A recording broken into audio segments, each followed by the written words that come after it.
Assalamualaikum warahmatullahi wabarakatuh. Alhamdulillahi rabbil alamin.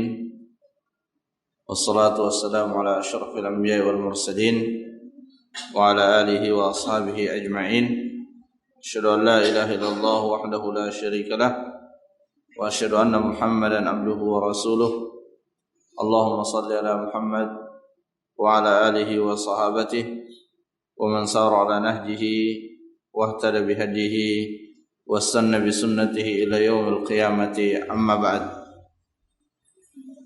Masyarul muslimin, jamaah salat subuh rahimani wa rahimakumullah. Alhamdulillah, kembali pada subuh hari ini kita sama-sama mempelajari tafsir Al-Quran pada kitab Taisirul Karimir Rahman fi Tafsir Kalamil Mannan yang ditulis oleh Syekh Abdul Rahman bin Nasir As-Sa'di rahimahullah.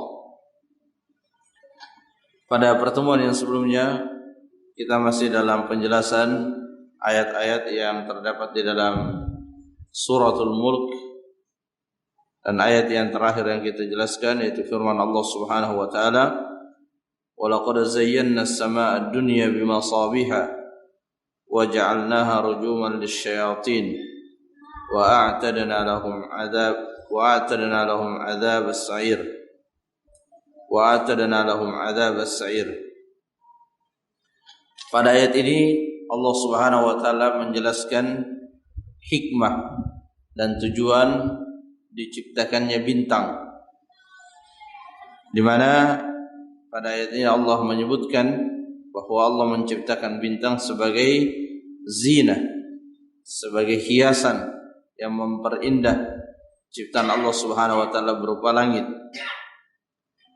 Dan selain daripada itu, Allah juga menciptakan bintang rujuman lisyayatin, untuk melempari syaitan dari kalangan jin yang berusaha untuk mendapatkan atau mencuri berita dari Allah Subhanahu wa taala yang Allah sampaikan kepada para malaikat. Ketika Allah Subhanahu wa taala ingin menyampaikan kepada para malaikat, maka syaitan dari kalangan jin ini berusaha untuk mendengarnya, berusaha untuk mengetahuinya, tapi mereka tidak berhasil karena mereka dilempari dengan bintang-bintang tadi. وَلِلَّذِينَ كَفَرُوا بِرَبِّهِمْ عَذَابُ جَهَنَّمَ وَبِئْسَ الْمَصِيرُ. Dan bagi orang-orang kafir, orang-orang yang kufur terhadap Tuhan mereka, azab jahannam, azab jahannam, wa bi'sal masir, dan itu adalah seburuk-buruk tempat kembali. Ayat yang seperti ini adalah ayat-ayat yang mengandung peringatan yang sangat keras supaya kita menjauhi segala bentuk kekufuran. Ya, karena di sini disebutkan walilladzina kafaru, orang-orang yang kufur kepada Tuhan mereka.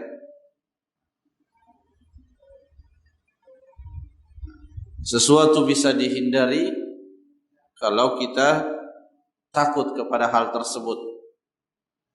Kalau kita takut kepada kekufuran, maka kita akan berlari sejauh-jauhnya dari kekufuran itu. Sebagaimana halnya juga ketika kita takut kepada kesyirikan, kepada kemunafikan, maka kita akan berlari sejauh-jauhnya dari hal tersebut. Dan inilah yang melekat dan sangat mencolok di kalangan para sahabat Nabi sallallahu alaihi wasallam, sebagaimana yang dikemukakan oleh Abdullah bin Abi Mulaika, mana yang mengatakan adraktu 30 min ashabin Nabi sallallahu alaihi wasallam kulluhum yakhafuna an-nifaq. Aku bertemu dengan kurang lebih 30 orang sahabat Nabi sallallahu alaihi wasallam, semuanya takut kepada kemunafikan. Kemudian ayat yang selanjutnya, idza ulqu fiha sami'u laha syahiqan wa hiya tafur. dan jika dilemparkan di dalamnya, maksudnya di dalam neraka, sami'u laha syahiqan, maka mereka yang dilemparkan tadi mendengarkan suara syahiqan itu sautan aliyan fadhi'an, suara yang sangat keras dan menakutkan. Jadi kulitnya disiksa oleh panasnya api neraka, pendengarannya disiksa dengan suara yang keras dan menakutkan. Idza ulqu fiha sami'u laha syahiqan. Ini juga bagian dari ancaman yang Allah Subhanahu wa taala beritakan kepada kita semua agar kita mengambil pelajaran. Kalau di dalam Al-Qur'an disebutkan berita-berita yang terkandung di dalamnya ancaman, maka hal itu bertujuan untuk memunculkan sifat khauf di dalam diri kita. Ketika Allah Subhanahu wa taala menyebutkan tentang surga, tentang kenikmatan-kenikmatan surga, maka Allah bermaksud dengan berita-berita tersebut agar muncul di dalam diri kita ar-raja, rasa berharap. Dan kedua hal ini tidak bisa dipisahkan. Dan kedua hal ini yang biasa dikenal oleh istilah para ulama rakaizul ibadah, pilar di dalam kita beribadah, di mana seseorang akan lurus dalam ibadahnya kalau berada di antara khauf dengan raja.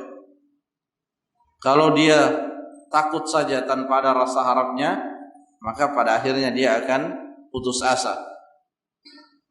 Sebaliknya, kalau hanya rasa harap saja tanpa ada rasa takut, maka dia akan mudah melakukan yang namanya kemaksiatan.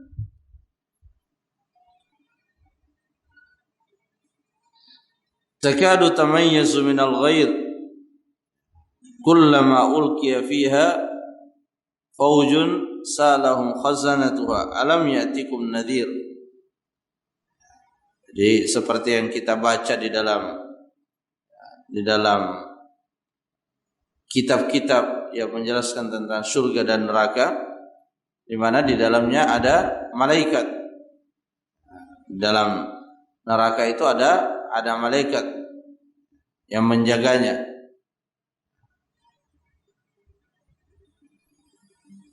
Dan malaikat ini sebagaimana disebutkan dalam ayat takadu tamayyazu minal ghaidh, hampir meledak karena murkanya malaikat tersebut kepada orang-orang yang dimasukkan ke dalam neraka.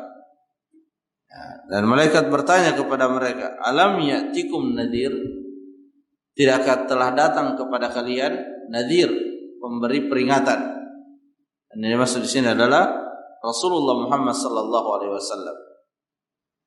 Jadi tidak ada lagi hujjah, tidak ada lagi alasan untuk kemudian mengatakan saya seperti ini karena tidak ada yang memperingati saya. Allah Subhanahu wa taala telah mengutus seorang rasul, menurunkan kitab yang siapa saja yang mengikuti petunjuk nabi dan rasul, maka dia akan selamat, dia akan terhindar dari kesesatan. Di sini para malaikat sangat murka. Kenapa bisa dimasukkan ke dalam neraka padahal Allah Subhanahu wa taala telah mengutus kepada mereka seorang rasul yang memberikan peringatan.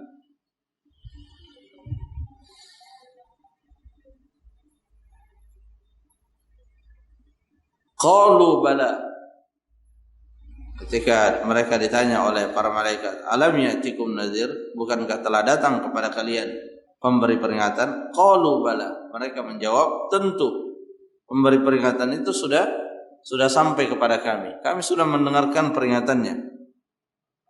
Ya, qad ja'ana nadhirun, telah datang kepada kami pemberi peringatan, tapi fakadzabna, kami mendustakannya. Wa qulna, dan kami mengatakan ma nazzalallahu min syai', tidak ada, Allah tidak menurunkan sesuatu. in antum illa fi dhalalin kabir. Kalian tidaklah kecuali berada dalam kesesatan yang besar. Nah, inilah responnya ketika disampaikan kepada mereka peringatan, mereka tidak mengikutinya. Dan ini menjadi peringatan juga bagi kita semua, di mana ketika telah sampai kepada kita ayat, hadis-hadis yang sahih, maka jangan sampai kemudian kita mengabaikannya, apalagi sampai menolak dan membencinya. Ya, ketika sampai kepada kita ayat Al-Quran, sampai kepada kita sunnah Nabi SAW, maka yang kita lakukan adalah berazam agar bisa mengamalkannya. Nah, pada ayat ini Allah Subhanahu wa taala menjelaskan bagaimana respon orang-orang kafir terhadap apa yang dibawa oleh Nabi sallallahu alaihi wasallam. Syekh Sa'di rahimahullah mengatakan, "Fajama'u baina taqdibihim al-khas wa taqdib al-'am bi kulli ma anzalallah." Mereka telah mengumpulkan pendustaan yang bersifat khusus dan pendustaan yang bersifat umum. Walam yakfihim dzalik. Bahkan tidak cukup hanya itu saja. Jadi tidak cukup hanya mendustakan. Jadi pendustaan yang bersifat umum itu adalah mendustakan seluruh apa yang dibawa oleh Nabi sallallahu alaihi wasallam, dan pendustaan yang bersifat khusus itu adalah mendustakan bahwa telah Allah Subhanahu wa taala turunkan kepada nabinya ayat-ayat Al-Qur'an. Walam yakfihim dzalik, tapi itu belum mencukupi. Hatta a'lanu bidhalalir rusul al-mundirin. Sampai pada tingkat mereka mengumumkan bahwa para rasul yang memberi peringatan itu adalah orang-orang yang tersesat. Jadi sejak dahulu orang yang membawa kebenaran itu terkadang dicap tersesat oleh orang-orang yang berada di atas kesesatan. Seperti halnya dalam dialog-dialog yang Allah ceritakan tentang Fir'aun, bagaimana upaya Fir'aun untuk memalingkan manusia dari Nabi Musa, untuk menjauhkan manusia dari Nabi Musa. Di antara yang dilakukan oleh Fir'aun adalah membentuk opini di tengah masyarakatnya bahwa Musa itu tersesat dan yang berada di atas petunjuk itu adalah Fir'aun. Sehingga yang kita jadikan sebagai ukuran di dalam menilai sesuatu itu bukan pada pengakuan ini petunjuk, ini sesat, tapi yang kita lihat adalah apa yang menjadi landasan dari pernyataan-pernyataan itu. Ketika kita mengklaim ini adalah benar, maka kita harus buktikan bahwa itu adalah benar. Ketika kita katakan itu adalah sesat, maka kita harus buktikan bahwa itu adalah sesat.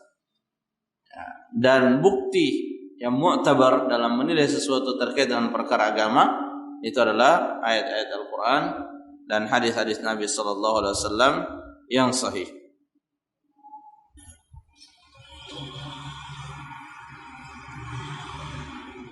Wa qalu mu'tarifina bi adami ahliyatihim lil huda war rasyad, dan mereka berkata, orang-orang kafir ini berkata sebagai bentuk pengakuan ketidaksiapan mereka di dalam menerima petunjuk dan arahan. Lau kunna nasma'u aw naqilu ma kunna fi ashabis sa'ir. Sekiranya kami mendengar dan kami memahami, maka niscaya kami tidak akan berada di neraka as-sa'ir. Jadi di antara faktor yang menjadi penghalang terbesar bagi mereka untuk mendapatkan hidayah, di mana mereka memang tidak memiliki itikat baik untuk mendapatkan hidayah tersebut. Sehingga meskipun secara lahiriah dia dengar itu petunjuk, akalnya ada secara lahiriah, tapi pendengarannya itu bukan pendengaran yang menjadikan dia mendapatkan petunjuk, karena memang tidak ada itikat baik, tidak ada niat baik di dalam hatinya untuk mendapatkan petunjuk. Dan Allah Subhanahu wa taala selalu memberikan kepada seseorang itu berdasarkan apa yang ia niatkan. Kalau sejak awal tidak ada niat mendapatkan petunjuk, maka Allah tidak akan memberikan petunjuk. Dan itu terbukti dalam sejarah. Orang-orang munafik itu sangat sering mendengar arahan-arahan dari Nabi sallallahu alaihi wasallam. Tapi hal itu tidak mengantarkan mereka untuk mendapatkan petunjuk, karena memang tidak ada itikat, tidak ada niat. Di saat yang sama ada orang yang sangat jauh dari Rasulullah, dari negeri Persia, yaitu Salman Al-Farisi radhiyallahu an, karena punya itikat yang ditindaklanjuti dengan usaha untuk mendapatkan petunjuk, maka Allah pertemukan dia dengan petunjuk, meskipun harus berjalan meninggalkan tempat tinggalnya, berjalan menuju Madinah. Jadi ketika seseorang ingin mendapatkan kebaikan, maka cikal bakal kebaikan itu ada pada niat. Ketika kita ingin mendapatkan petunjuk, ingin mendapatkan kebaikan, maka memang harus diniatkan bahwa kita, ya, misalnya kita membaca buku atau mendengar ceramah atau apa saja, maka kita niatkan untuk mendapatkan petunjuk dari Allah Subhanahu wa taala. Dan petunjuk itu adalah dua saja sumbernya kalau dalam agama, Al-Quran dan hadis-hadis Nabi sallallahu alaihi wasallam, sebagaimana yang dipahami oleh Rasulullah dan para sahabat-sahabatnya, para tabi'in. Jadi ini prinsip yang sangat penting dan mendasar. Agama itu ada pijakannya, dan ketika pijakan itu membutuhkan tafsiran, membutuhkan penjelasan, maka kita ambil penjelasan dari orang yang diturunkan kepadanya ayat-ayat tersebut, yaitu Rasulullah SAW. Kemudian kita ambil dari murid-muridnya Rasulullah Sallallahu Alaihi Wasallam. Karena agama ini sampai kepada kita tidak sampai secara tiba-tiba, tapi dia sampai kepada kita melalui perantara sanad, isnad, ada silsilah periwayatan, sehingga agama ini sampai kepada kita, sehingga Islam yang kita amalkan hari ini sama dengan Islam yang diamalkan oleh Abu Bakar As-Siddiq radhiyallahu an, oleh Umar bin Khattab radhiyallahu an, dan sahabat-sahabat yang lainnya. Sehingga di dalam kita beragama, kita selalu melihat pada ukuran-ukuran tersebut. Kita selalu mengaitkan praktek beragama kita sesuai dengan ukuran-ukuran yang tadi telah disebutkan.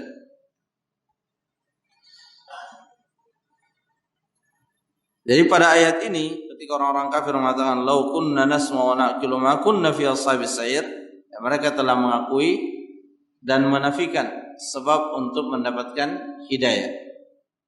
Jadi pintu hidayah ada pada pendengaran dan pemahaman. Dalam Al-Quran Allah Subhanahu wa taala berfirman, wa in istajaraka fa'ajirhu hatta yasma' kalam Allah. Kalau ada orang-orang kafir ingin tinggal berdekatan denganmu, maka biarkan. Atau kalau ada orang-orang kafir ingin meminta perlindungan, istajaraka, meminta perlindungan, maka lindungi dia supaya bisa mendengarkan firman Allah. Karena dari mendengar itulah yang merupakan awal seseorang bisa mendapatkan hidayah.